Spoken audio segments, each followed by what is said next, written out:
चलो, cash flow from financing activities, ठीक है। तो फाइनेंसिंग एक्टिविटीज में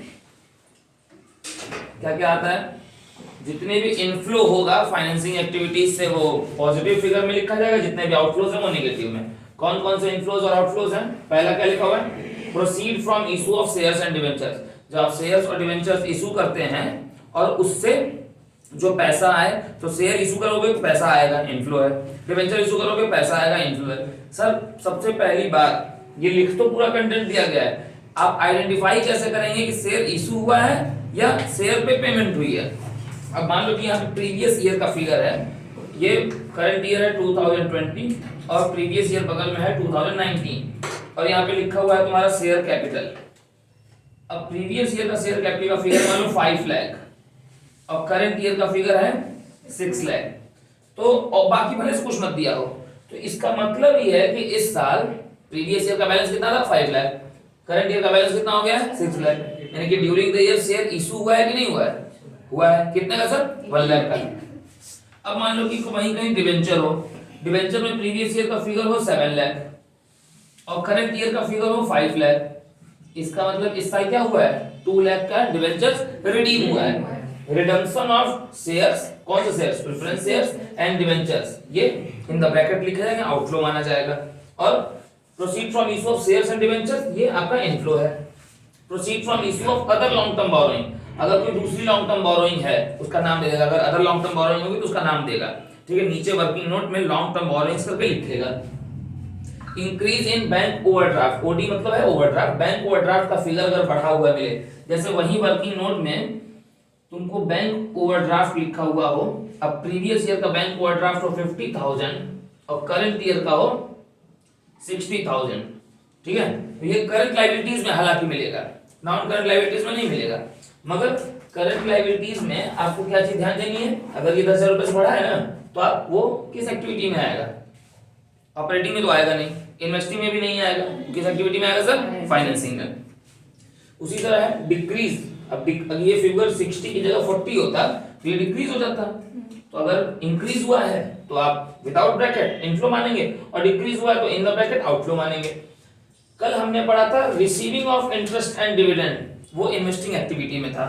अगर इंटरेस्ट और डिविडेंड रिसीव करते हो तो इन्वेस्टिंग, और इंटरेस्ट और डिविडेंड अगर पे करते हो, पेमेंट, ये वाला पॉइंट, अगर आप पे करते हैं तो वो आउटफ्लो, मगर एक्टिविटी भी बदल जाएगी। रिसीविंग इनफ्लो थी और पेमेंट आउटफ्लो था, ये तो बात सबको मालूम है, मगर रिसीविंग इन्वेस्टिंग का पार्ट थी और पेमेंट किसका पार्ट है? फाइनेंसिंग का। Payment of interim dividend, interim dividend किस ईयर का? करंट ईयर का, ठीक है। और प्रपोज्ड डिविडेंड किस ईयर का? प्रीवियस ईयर का। और इंटरिम डिविडेंड और प्रपोज्ड डिविडेंड दोनों ही इसमें नोट किए जा रहे थे। जब आप नेट प्रॉफिट बिफोर टैक्स निकाल रहे थे, सबसे पहला पॉइंट ऑपरेटिंग एक्टिविटी में, तो आप interim dividend of current year और proposed dividend of previous year को आप क्या कर रहे थे? वहां पे ऐड कर रहे थे। वो जब फॉर्मेट बताया था तो उसमें ये बात थी। अगर आपने लोन का रीपेमेंट किया है तो वो भी आउटफ्लो है। तो फाइनेंसिंग में कोई बहुत ज्यादा मसला नहीं है, फाइनेंसिंग में सिर्फ आपको इतना याद रखना है कि क्या इनफ्लो है और क्या आउटफ्लो है, ठीक है। इसमें कोई खास वर्किंग नोट नहीं है। अब एक जरूरी चीज, तीनों एक्टिविटीज के खत्म होने के बाद, एक मिनट बताता हूं उसको भी, फिर आप यहाँ पे लाइन ऐसे खींच लो, आप एंड रिजल्ट लिख लो।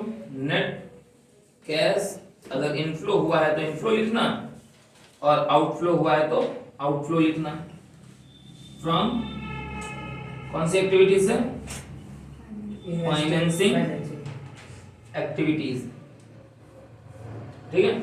हम इनफ्लो लेके चल रहे हैं, कॉलम क्लोज, ठीक है। और ये फिगर यहां पे। अब जरूरी चीज क्या है, एक्टिविटीज कितनी होती हैं? ऑपरेटिंग, इन्वेस्टिंग, फाइनेंसिंग, और वो देखना किससे होता है? बैलेंस शीट से। बैलेंस शीट में जो नॉन करंट लायबिलिटीज का पूरा पार्ट है, बैलेंस शीट में शेयर होल्डर्स फंड का और नॉन करंट लायबिलिटीज में का जो पार्ट है, वो आपको किसके लिए ऑब्जर्व करना है? फाइनेंसिंग एक्टिविटी के लिए। बैलेंस शीट में जो करंट लायबिलिटीज का पार्ट है और करंट एसेट्स का पार्ट है, उसको आपको किसके लिए ऑब्जर्व करना है? मोस्टली, हर जगह नहीं, मगर मोस्टली उसको आपको ऑब्जर्व करना है किस चीज के लिए? ऑपरेटिंग एक्टिविटीज के लिए। और बैलेंस शीट का जो नॉन करंट एसेट का पार्ट है उसको ऑब्जर्व करना है किस चीज के लिए, इन्वेस्टिंग एक्टिविटीज के लिए। पूरी बैलेंस शीट को ब्रेक डाउन कर लो। अब ये नहीं कि इन्वेस्टिंग एक्टिविटी के लिए तुम पूरी बैलेंस शीट पढ़ना शुरू कर दो कि इक्विटी एंड लायबिलिटीज भी पढ़ लें, ट्रेड पेएबल भी पढ़ लें, ट्रेड रिसीवेबल भी पढ़ लें। इन्वेस्टिंग में इन सब होगा, तीनों का कोई काम नहीं है। इन्वेस्टिंग में आपको सिर्फ एसेट्स वाले कॉलम को ध्यान देना है, वो भी नॉन करंट। फाइनेंसिंग में आपको सिर्फ इक्विटी एंड लायबिलिटीज में शेयर होल्डर्स फंड को ध्यान देना है, शेयर कैपिटल वाला पार्ट जो है पूरा वो, और जो अदर लॉन्ग टर्म बोरोइंग्स है उस पे ध्यान देना। नॉन करंट जो बोरोइंग्स है, नॉन करंट जो लायबिलिटीज है बस उस पे, ये दो हेड पे ध्यान देना है। और फाइनेंसिंग तो बता दिए, इन्वेस्टिंग बता दिए, ऑपरेटिंग अब जो बच गया वो सब बचा में क्या बचा, एक करंट लायबिलिटी बची, एक करंट एसेट बचा, तो जो बच गया वो सब कहां चला जाएगा, ऑपरेटिंग में। ठीक, ऑपरेटिंग में ये जो बैंक ओवरड्राफ्ट है ये ऑपरेटिंग में ही मिलेगा, मतलब करंट लायबिलिटीज में ही मिलेगा। मगर अभी मैंने बताया ना कि करंट लायबिलिटीज को ध्यान देना है ऑपरेटिंग के लिए, तो तुम देखोगे तो करंट लायबिलिटीज में बैंक ओवरड्राफ्ट मिलेगा, तो तुम तुरंत उठा के क्या कर दोगे, ऑपरेटिंग का पार्ट बना दोगे। मगर कुछ चीजें तो याद रखनी ही पड़ेंगी ना, वो भले से करंट लायबिलिटी है मगर वो ऑपरेटिंग में नहीं जाएगी, वो किस में आएगी सर, फाइनेंसिंग में। अंडा क्लियर सर, इसको नोट कर लो। उसके बाद फिर इसकी समरी पूरी बताते हैं, पूरे के पूरे कैश फ्लो की समरी एक साथ। देखो इधर फाइनली मैंने लिख ही दिया है, कंफ्यूजन ना आए। ऑपरेटिंग एक्टिविटीज में क्या क्या ध्यान देना है, करंट एसेट्स और करंट लायबिलिटीज को। इन्वेस्टिंग एक्टिविटी में बैलेंस शीट में किस चीज पे ध्यान देना है, सिर्फ और सिर्फ नॉन करंट एसेट्स को। और फाइनेंसिंग एक्टिविटी में किन चीजों पे ध्यान देना है, शेयर होल्डर्स फंड को और नॉन करंट लायबिलिटीज को। फंडा क्लियर है ना, इतना पहले ये भी, जब ये पूरा नोट कर लेना उसके साथ ये भी नोट कर लेना एक्स्ट्रा चीज। ठीक, उसके बाद इसको समराइज करते हैं।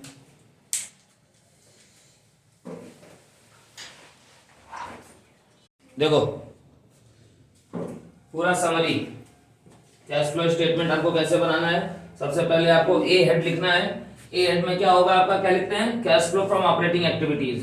Cash flow from operating activities में आपको सबसे पहले क्या लिखना है, नेट प्रॉफिट बिफोर टैक्स, वो कैलकुलेट करके यहाँ पे लिख लेना है। फिर आपको दूसरा हेड डालना है, adjustment for non cash and non operating items, और उसमें जितने भी नॉन कैश और नॉन ऑपरेटिंग आइटम्स के एडजस्टमेंट हैं, जिसमें नॉन कैश और नॉन ऑपरेटिंग एक्सपेंसेस को ऐड करना है और नॉन कैश और नॉन ऑपरेटिंग इनकम्स को माइनस करना है, उसका कुछ फिगर आएगा। जैसे ही वो फिगर एंड में आके कंक्लूड होगा, आपको एक लाइन खींच देनी है, और ये दोनों हेड्स का जो रिजल्ट आएगा उस रिजल्ट को क्या कहा जाता है, operating profit before working capital change कहा जाता है। ये उसका रिजल्ट आ गया। अब ऑपरेटिंग प्रॉफिट आपका आ गया, मगर वर्किंग कैपिटल के बदलने के पहले तो फिर आपको दो और चीजों पे ध्यान देना है, करंट एसेट्स में आने वाले चेंजेस को और करंट लायबिलिटीज में आने वाले चेंजेस को। वो सिचुएशन के हिसाब से प्लस और माइनस होते हैं, वो तुम पढ़ चुके हो, क्या प्लस होगा क्या माइनस होगा और क्यों। ठीक, वो प्लस माइनस कर लोगे, इनसाइड द कॉलम कर लोगे। फिर टैक्स पेड को लेस कर लोगे, अगर टैक्स पेड है तो, नहीं है तो मत करना। अगर है तो टैक्स पेड को लेस कर लो, जो लेस होता है वो आउटफ्लो होता है, वो आपका इन द ब्रैकेट जाएगा। तो फाइनल रिजल्ट क्या तुम्हारा आएगा, नेट कैश इनफ्लो या आउटफ्लो फ्रॉम ऑपरेटिंग एक्टिविटीज, और उसको क्लोज कर लोगे। ठीक है, कंप्लीट क्लोज हो गया। फिर अगला हेड क्या डालोगे, cash flow from investing activities. अब इन्वेस्टिंग एक्टिविटी में दो ही चीजें देखनी है, या तो इनफ्लोज फ्रॉम इन्वेस्टिंग एक्टिविटीज या तो आउटफ्लोज फ्रॉम इन्वेस्टिंग एक्टिविटीज। उसमें क्या क्या होता है, कैसे होता है, वो सब हम पढ़ चुके हैं। ठीक, वो तुम्हें मालूम है, नोन है। तो जो इनफ्लोज होगा वो आउटसाइड द ब्रैकेट, जो आपका आउटफ्लो होगा, ठीक है, वो आपका इनसाइड द ब्रैकेट हो जाएगा। उससे आएगा एक फाइनल रिजल्ट, उस फाइनल रिजल्ट को क्या कहते हैं, नेट कैश इनफ्लो या आउटफ्लो फ्रॉम इन्वेस्टिंग एक्टिविटीज। फंडा क्लियर सर। अब नेक्स्ट सी वाला हेड डालोगे, cash flow from financing activities.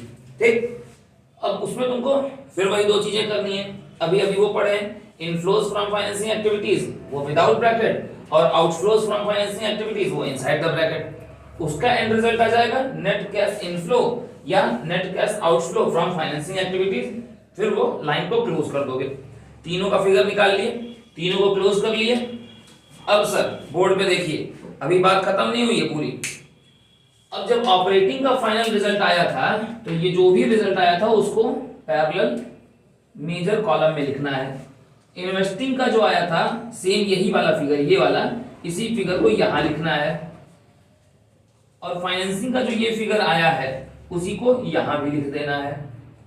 Third वाले मतलब नेक्स्ट जो मेजर कॉलम है। अब उसके बाद क्या करना है, बोर्ड पे देखते रहो।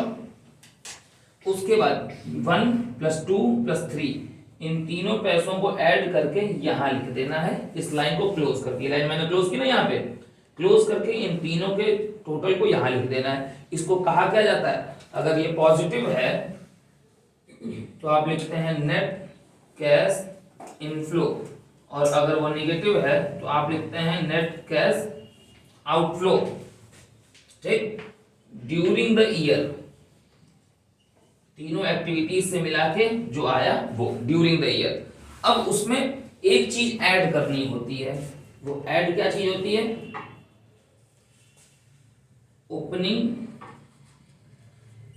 Balance of cash and cash equivalent. और तुम्हें मालूम है, बता मैं चुका हूं कि कैश एंड कैश इक्विवेलेंट में क्या आता है, उसके ओपनिंग बैलेंस को ऐड कर लो यहां पे, फिर इसको क्लोज करो, और उसको क्लोज करने से तुम पाओगे closing balance of cash and cash equivalent.